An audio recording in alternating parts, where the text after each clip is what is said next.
To Ukraine now. At least 22 people are known to have been killed in a Russian missile strike on an apartment block in the central Ukrainian city of Dnipro. Dozens of others were injured when part of the 9-storey building was reduced to rubble. Rescue workers are still searching for people buried there after working through the night. It follows a wave of new strikes targeting Ukraine's power infrastructure. James Waterhouse has more. In the grand scheme of this war, there had been a relative reprieve from Russia's long-range missile and drone strikes. 2 weeks. New Year's Day was the last time we saw it happen.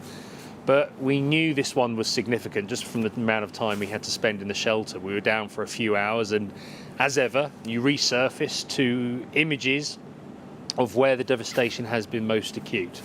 Saturday was about Dnipro, where we saw a residential block completely destroyed by a missile strike.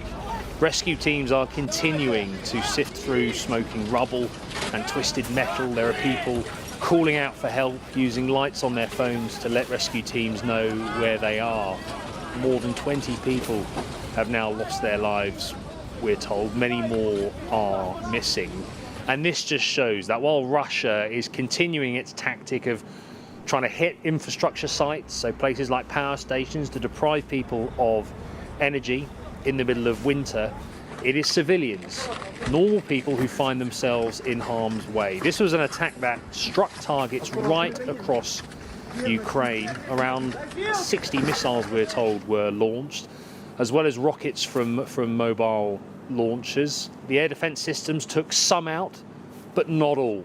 And it shows that the defences are far from watertight, which is why President Zelensky is continuing to call for more on that front in terms of air defences as well as more weapons themselves. And he's also condemned the attacks. And in a hint at how far he is from any kind of peace deal or wanting to negotiate, he said the only way to deal with Russia in this regard is on the battlefield. Thanks to James for that. Well, we're going to look now at the UK's support for Ukraine. Speaking on BBC Breakfast this morning, the chair of the Defence Select Committee, Tobias Ellwood MP, said the government was focusing too heavily on issues like equipment rather than considering a strategy for Ukrainian success.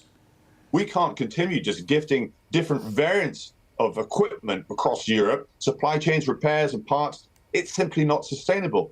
In my view, we should be developing a Ukrainian arms factory, an assembly line in eastern Poland, so it can procure its own military kit and munitions for the long term. That would be a strategic objective that we could all agree in. Well, that was Tobias Ellwood. We don't know how much he has the ear of the British Prime Minister, but Rishi Sunak has promised what he called a gear change in the country's support for Ukraine.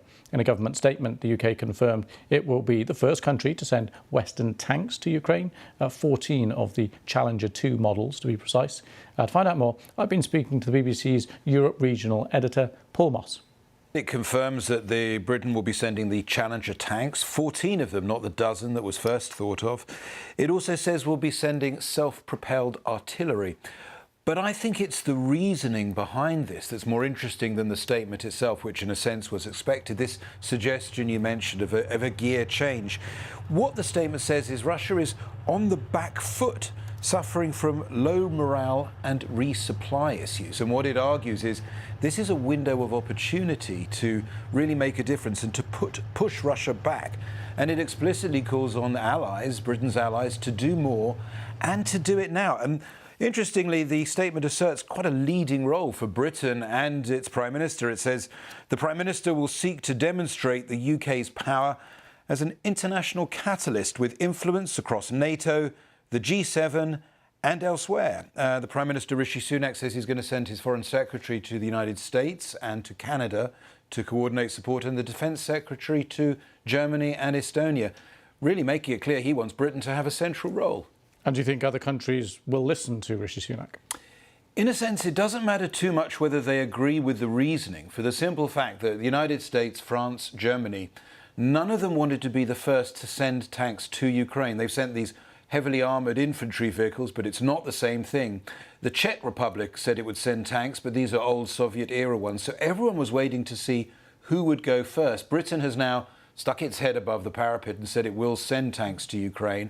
And for whatever the reason, whether they believe in this window of opportunity or not, that could prompt one of the other Western allies, to do exactly the same. And let's be honest, Britain's 14 tanks are not going to make a huge difference on the battlefield.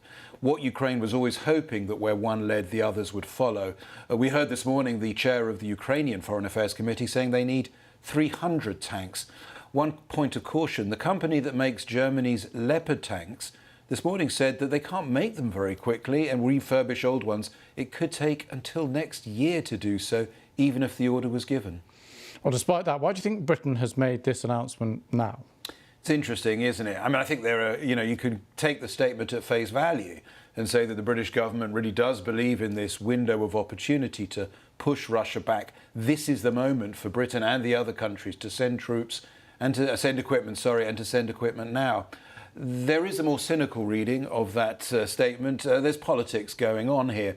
Rishi Sunak, as some will know, is often compared unfavourably to Boris Johnson, who has seen this big global figure. He made a much publicised visit to Ukraine, was seen embracing Mr. Zelensky.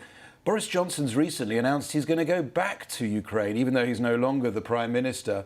Some might feel that Rishi Sunak wants to say, look, I too can be a global leader. I can cut a dash on the international stage. I think I'm going to leave it to the viewers to decide which of those they think is the case.